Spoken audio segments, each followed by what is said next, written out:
We've reached the halfway point of the high school football season as teams across the county continue to build their resumes before the playoff push takes center stage. Welcome to Sports Wire. I'm Will Catterley. The Hermitage Panthers were one team with a chance to finish the first half with a 4-1 record. Meanwhile, their Friday night opponent Mills Godwin would love nothing more than a signature win on the road and pick up their third victory of the year. So to Chester Fritz Stadium we go. The Hermitage Panthers really had their ground game going on this night against the Godwin Eagles. Round the right side we go. Andre Clark Jr. for the first down, deep in Godwin territory would lead to this. Watch the quarterback on the keeper, Ben Yane. 3 carries, 49 yards on this one, including this touchdown run. Easy squeezy lemon peasy. Hermitage with the early 6-0 lead. They kicked the extra point, 10:39 to go in the first. Just minutes later, by the way, check out big number 68 doing the kicking here for Hermitage. You have 3 phases: offense, defense, special teams. Hermitage going to pin the Eagles deep in their own territory off the boot of Justin Arbaca Martinez. And then the defense for Hermitage also stout. So offense, defense, special teams, they had it all rolling. Cameron Moore always seems to be in the backfield this year, harassing quarterbacks, making tackles. Just a couple plays later, Andre Clark Jr., the Michigan commit, future Wolverine. It's a pick 6 all the way to Pater. That interception is good for a touchdown, 13-0. Panthers, PA2 would be no good. But if you thought Godwin was done, you were wrong, because Roberts was on fire in this one, making heroic play after heroic play. The pass complete to Noah Wilborn, and look at Wilborn drag defenders inside the 35 of Hermitage.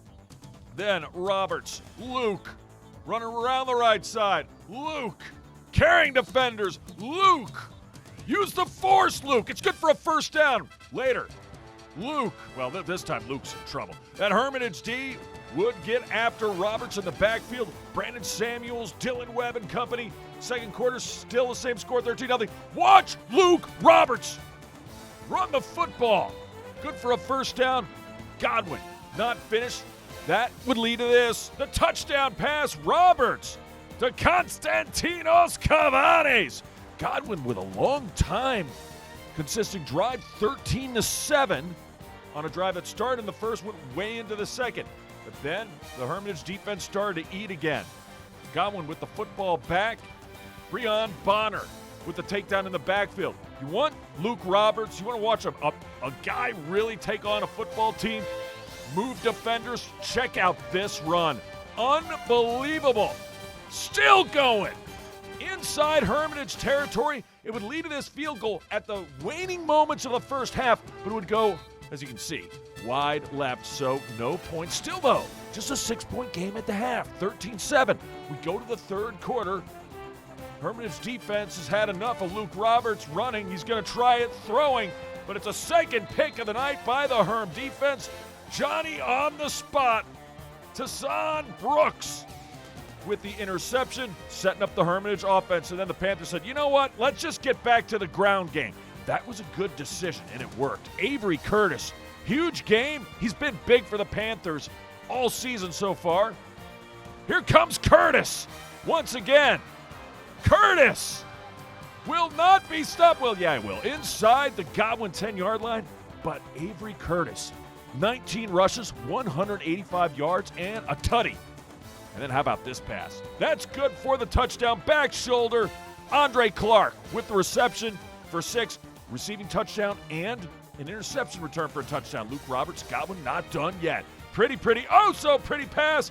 He connects with Kane Southworth, showing his worth. And then, fourth quarter, Godwin, Luke Roberts going to finish the drive with this 1-yard touchdown plunge, as he calls his own number. Eagles still in it. 20-13, 10:06 to go in the fourth. But in the fourth, Hermitage going to do damage on the ground once again. This time, Breon Bonner carrying the rock inside the Godwin 20. He'd be okay. And then it would lead to this. Lead block. And here comes Avery Curtis. I said he had a touchdown. I'm getting out of the way of that. And he did. 10-yard touchdown run for Avery Curtis. That would give the Panthers a 27-13 lead. And then late in this one, Roberts got to throw for it. What a tackle. by number 44, reading the screen, Dylan Webb. Do not want to be tackled by that guy. Of course, I'm 48 years old. Why would I want to be tackled by a football player not wearing pads? Interception late by Michael Jackson Jr. He takes it to the house, making Michael Jackson Sr. pretty happy in this one. Hermitage going to go home happy. They beat Godwin 34-13. Of course, the biggest game involving the 804 was in the 757 at rsmith24_. Fan video fault, Highland Springs, Phoebus. Big shout out to Raekwon Smith at Rabbit Flicks. Yeah, the former Springer himself, 4-time defending state champion. Watching running backs like Eric Bird, who was the word, take on the defending state champion Phoebus Phantoms. No score. That was going to change right here. That run didn't lead to a touchdown, but this 34-yard touchdown pass, yeah, he got a foot in. What a job by Highland Springs' Jalen Padmore. You want more? You'll see more from Jalen Padmore. 7-0 Springers. Defense was eaten. The Jackrabbit got a good video of that. Fumble and recovery for a first down. Number 52 doing the honors. Patrick Cheatham. And then Eric Bird. What a job by him. 21 rushes for 216 yards. It would set it up for 804 Player of the Week nominee Antoine Richardson. The quarterback runs it in for a touchdown. And that would not be his only one. 14-0 Springs. You want to see Richardson? He plays one heck of a defensive back late in the first half. That pass is intercepted. Jackrabbit said, why'd he try him? I don't know. Maybe they shouldn't have. Anyway, we go to the third. Still 14-zip. More Richardson running into your living room. This would not count as a touchdown, but they would later finish it with Richardson. He would score 3 rushing touchdowns in this game. Another play that won't count, but just because Jackrabbit had some jukes in his day, so does Jalen Padmore. Watch this punt return. This is insane. He's just going to make one man miss and make another man miss, and then he's going to go backwards. It's like Super Tecmo Bowl.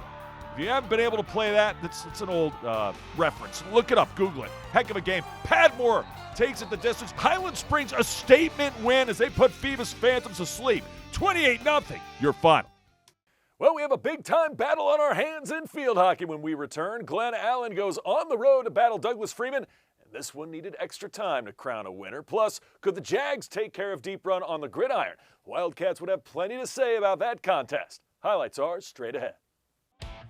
SportsWire is your source for weekly coverage of the games and teams throughout Henrico County.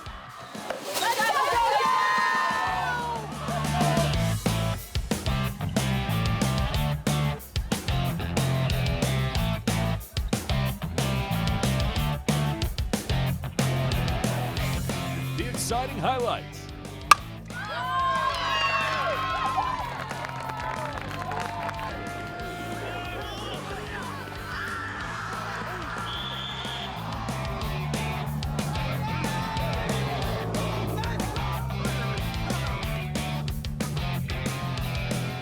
The magic moments.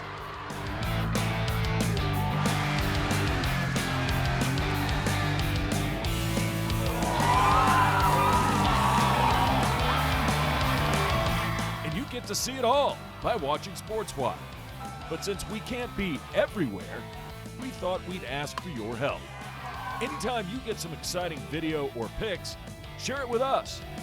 Yeah! Come on now! So we can share it with everyone. SportsWire, where high school sports are always the top story.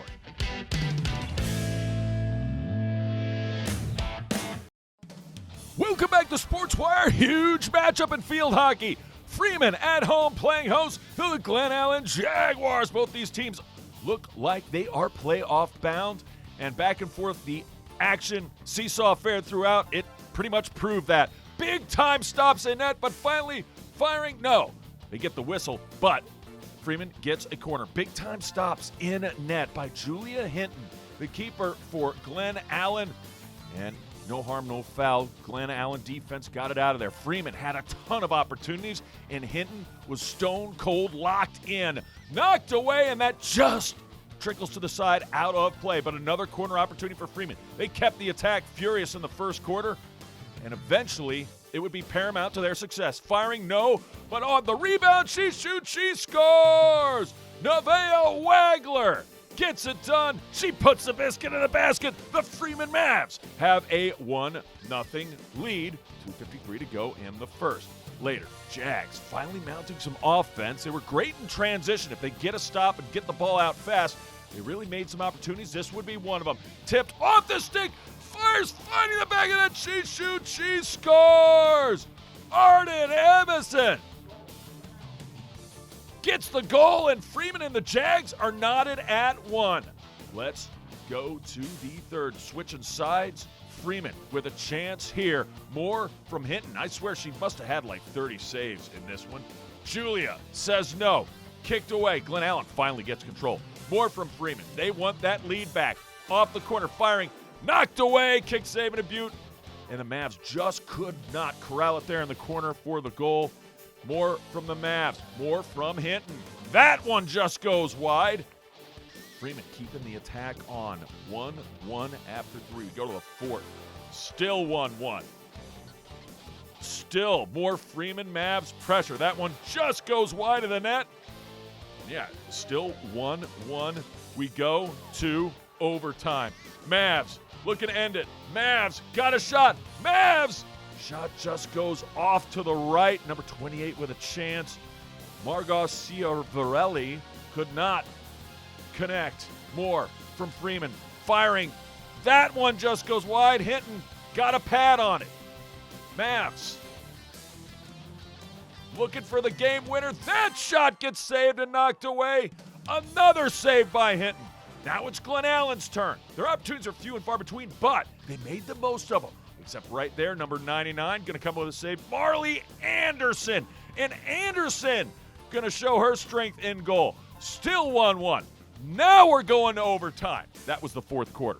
My apologies. This is the first overtime. In overtime, it's 7-on-7, so the field is wide open for offensive plays. Hinton still saying no. Putting the team on her back.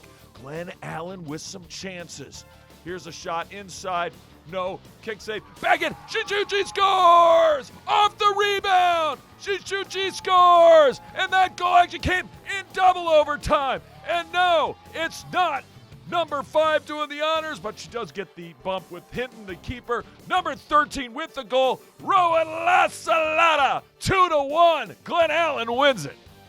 I was really nervous. I knew that we had to win, and so I really just wanted everyone to get it together so we could just score the winning goal. It was just relief because honestly I did not want to go to shootouts, and I was really happy that we were able to get it in last second like that. Huge win for La Salada and the Glen Allen field hockey team. Glen Allen Jaguar football team hoping their game doesn't go down to the wire. Deep Run would have something to say about that though. Early on, Glen Allen doing what the Jags looked like they would do. Obviously a big, heavy favorite in this one. If you were to look at the two teams, Glen Allen's had some big wins. Deep Run up and coming, but they've taken their licks so far. The touchdown pass. Number 9, Cooper McPherson on the receiving end on the screen. Easy squeezy lemon peasy. 6-0 Jaguars off Puccinelli. Then tricky Wildcats. What do we got here? Well, we got a big-time run. Number 25 taking it. Jack Hudson Radford. Problem with the run, though, unfortunately, even though they got down in the Jags 15, there would be a penalty on the play. They would not score. Jags coming back. Defensive game, though.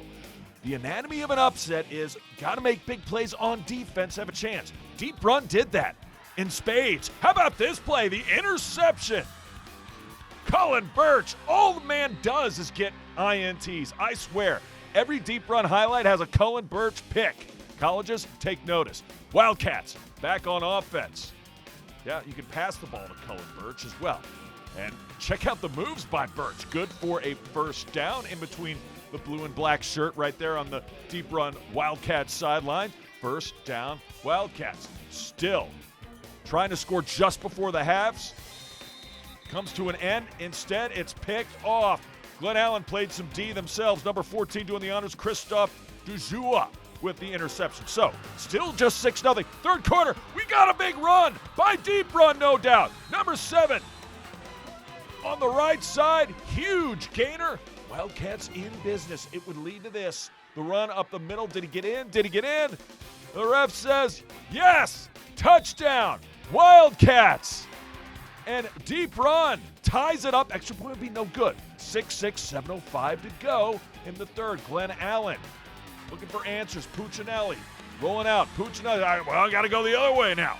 And then, it's a fumble. Deep runs defense. As I said earlier, they came to play in this one, and they kept deep running the game. We go to the fourth. It's still tied. Puccinelli on a 3rd and 15.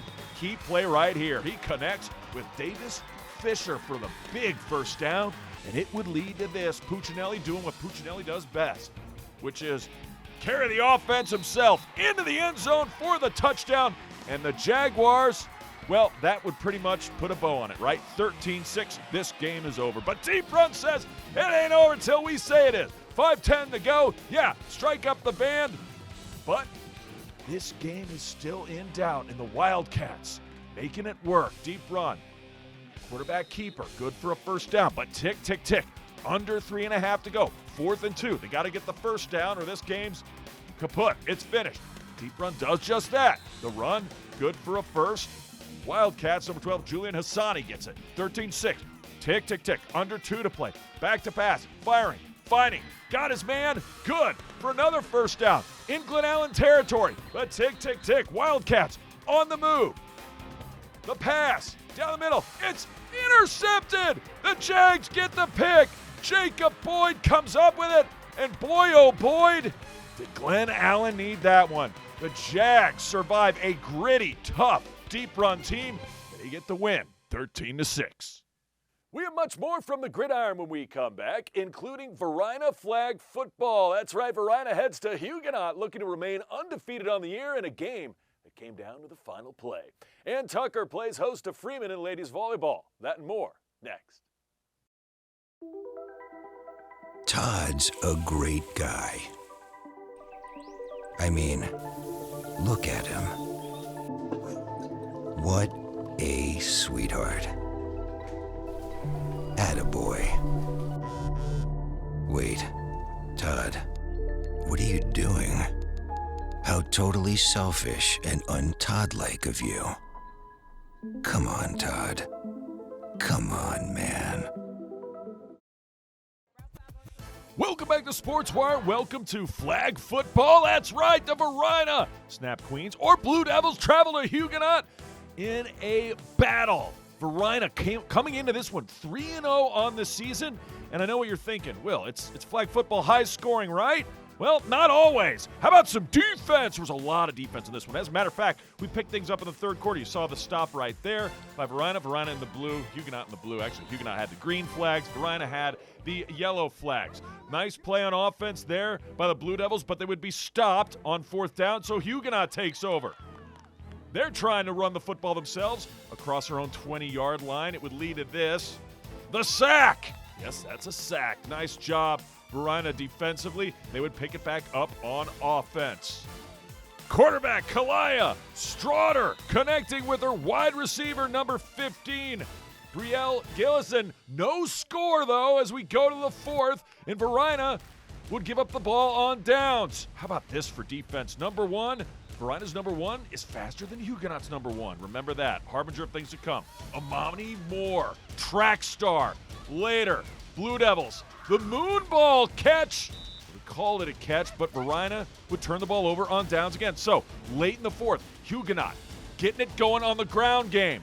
Varina's number 1 is faster than Huguenot's number 1. Check out Moore. Catch up to Huguenot, albeit the Falcons got a huge play, but that tackle, quote-unquote, was huge.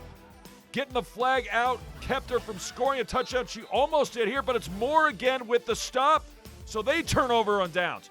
Nobody's going to score, right? Well, under 2 minutes to go. Last chance, last possession in regulation for Varina. Big pass and catch. Charlize Vini, a freshman. Another. Hey, if it ain't broke, don't fix it. Do it again. Tick, tick, tick. Under 30 seconds to go. Vini with the catch again. Last play, last chance, the pass, Amani Moore, 60 yards, Moore to pay dirt, touchdown, walk off, Varina Blue Devils get the win on a 60-yard touchdown pass, and Varina beats Huguenot 6-0 the final. it was down to the wire. You know, like at halftime, I told my girls, hey, we have to play until the end. We made a call, you know, from the coaching side, and we said, hey, let's try this, because it just was back and forth stops on our end and their end. We had a freshman catch a big pass, and then we had a freshman to run it for the touchdown. That's great stuff. Yes, 4-0. To girls volleyball we go. Tuesday night madness. The Tucker Lady Tigers playing host to the Freeman Mavericks. Mavericks came into this one ready to go. Number 10, Amaya Rivas. Coming up, aces. The service ace for Freeman. More from Rivas on the serve. Still first set action. Tigers looking to come back. Mavs, nice dig. Great pass. Easy squeeze, lemon peasy on the finish. Number 8, Kate Tittermary with the point and the kill. Mavs in business. Tucker comes back. Nice job, number 9, getting it done. Oh, captain, my captain, Sophie Howe. And Tigers on the serve, still in the first set, still down, trying to come back. Mavs, little communication issue right there, getting it over, but they do. And then coming into your picture, great dig, and then another great finish by the outside hitter. Number 3, getting the job done. It's Marin Johnson with the point. Mavs in control. And then the block at the front of the net will do it and get the win in the first set, 25-16. Olivia Garrett's doing the honors on that one. Second set, service ace by J.R. Tucker. 15-13 at this point. Addie Carnwack with the point. Tigers looking for more. On the kill attempt, Freeman keeps it going. First 1 to 3 sets, gets it. And the block, no, goes Tucker's way. Nice job by Liliana Guerrero with the point. But Freeman would have answers, and they would do that from the serve. That doggle hunt for the point. More Mavs still in the second. Looking to put the finishing touches on this one, up 24-13. That ball is out. Point Freeman, 25-13. They get it done. Up 2 sets to none. Tigers looking for answers in the third. Freeman has other ideas. The shot good for the kill and the point. This time number 21 doing the honors. Riley Day, have yourself a day. And Freeman coming right back with another one right there. They would dominate the third set as well from service. Tucker trying to come back. They would on that point make a little bit of a rally. Myra Parkinson and company. But it was too much Mavs, or too many Mavs, one would say. Off the shot. That's good for the point. Tigers not finished just yet. But as I said earlier, anytime the Tigers made a rally, Freeman found the points that they needed, and this would be game, set, match. Right in your living room with the kill. Number 8 gets it done. Kate Hittermary. And 3 sets to none.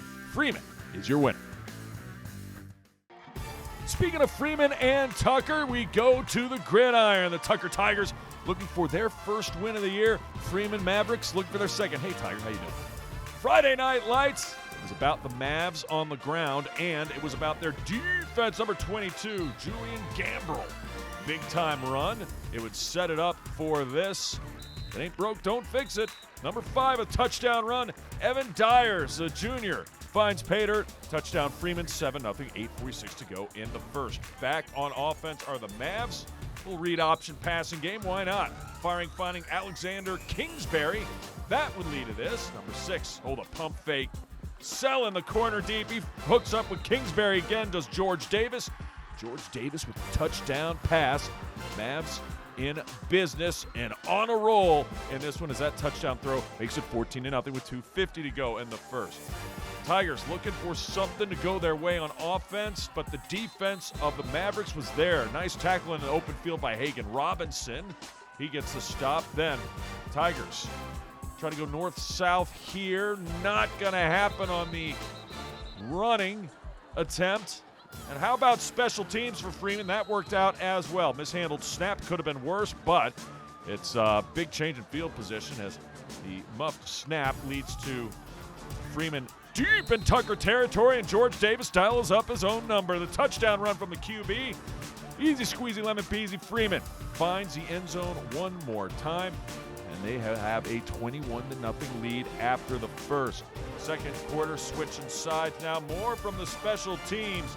The punt coming in your living room and then going the other way now. Caleb Fisher.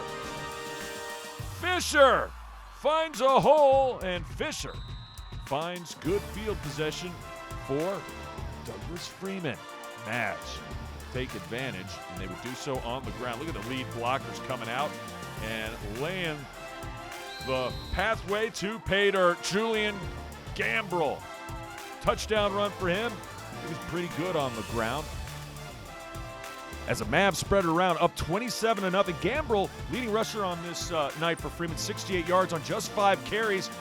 And the defense all over the place. Parker Quimby and company in on that. Matthias Corbin, huge on defense too. He was in on 7 tackles, 3 for a loss, plus a sack for a safety. And Johnny on the spot. J.R. Tucker recovering their own loss there, fumble right there. And then the Tigers trying to get something going late. Here comes that safety I was talking about. Tackled in the end zone. It's a 2-point bucket for Freeman. All Mavericks on this night is Matthias Corbin. I mentioned him earlier. Big man had a big night. 29-0 at that point. And then, of course, that opens it back up for the offense. The pass, the touchdown. Davis to Drew Nunnally. All Mavs all night long. Tigers did have a few moments go their way like this. The interception. Number 8 doing the honors. Nicely done by Yahir Moreno. Nice play from Moreno and J.R. Tucker, but it was too much Freeman on this night. They take care of business. 50-0 your final. Other scores. The Grimsley Whirlies from Greensboro, North Carolina beat Varina in a great one. 21-14. Armstrong handles Henrico 48-6. Remember, if you have questions or comments about the show, just send me an email to this address, sportswire@henrico.k12.va.us. You can always follow us on X. Be sure to follow us on Instagram, and you can catch episodes on YouTube. I can't wait to see you next time on Sportswire.